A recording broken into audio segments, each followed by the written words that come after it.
Tara samahan niyo ko, ikutin natin ang loob ng Symphony of the Seas. Naimbitahan nga kami ng aking kapitbahay na si Kuya Jojo. Sinalubong niya kami dyan sa gangway. Hi Kuya Jojo, kaway-kaway. Sobrang saya at excited ko. Hindi ko akalain na makakapasok ako sa loob ng Symphony of the Seas. Napapanood ko lang kasi ito sa YouTube at sa Facebook. Nalula ako sa sobrang laki at ganda ng loob ng barkong ito. Sobrang layo sa itsura ng barko na pinagtatrabahuan ko. Medyo late na nga kami dumating. Tignan nyo naman, elevator pa lang pang malakasan na. Walang ganto sa amin eh. At ewan ko ba, bakit yan yung suot ko? Ang init-init. Pero kailangan ko ng ilaban yan. Nandyan na ako eh.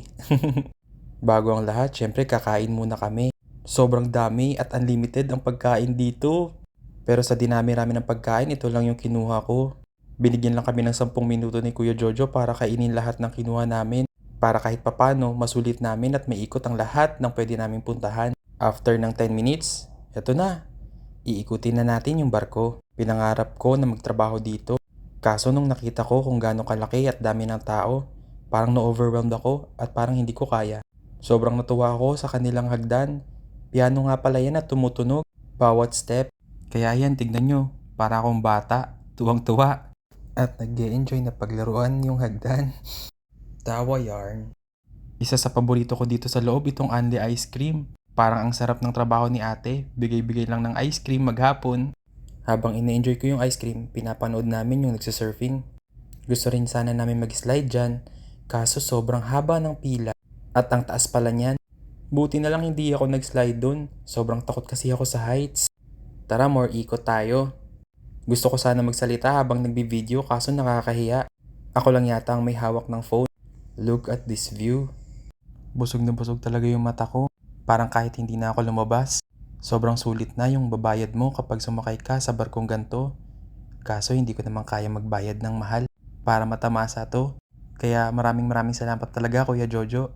Pasukin naman natin ang theater. Sobrang lawak at magarbo ang kanilang theater. Hindi pa rin talaga ako makapaniwala na makakapasok ako dito. Kasi aminin man natin na hindi ko naman talaga afford pumasok dito bilang pasahero. Siguro crew na lang.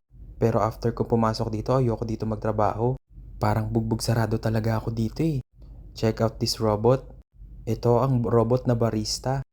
Dito naman yung fine dining. 3 palapag nga pala yan. At na-amaze ako sa chandelier na to. Maraming ganyan dyan. Pasok naman tayo sa casino. Napakalawak ng casino nila. Hindi na namin naikot. Kasi sobrang laki talaga. Ano kaya ang feeling ng nagsusugal sa gitna ng karagatan? Kahit nga sa Pilipinas, di pa ako nakapasok sa casino eh. Dito naman pala, yung ice skates. Pero kinonvert nila into something else. Yung mga parang laser, ewan ko. Medyo hindi ko na naintindihan yung paliwanag ni Kuya Jojo sa part na yun.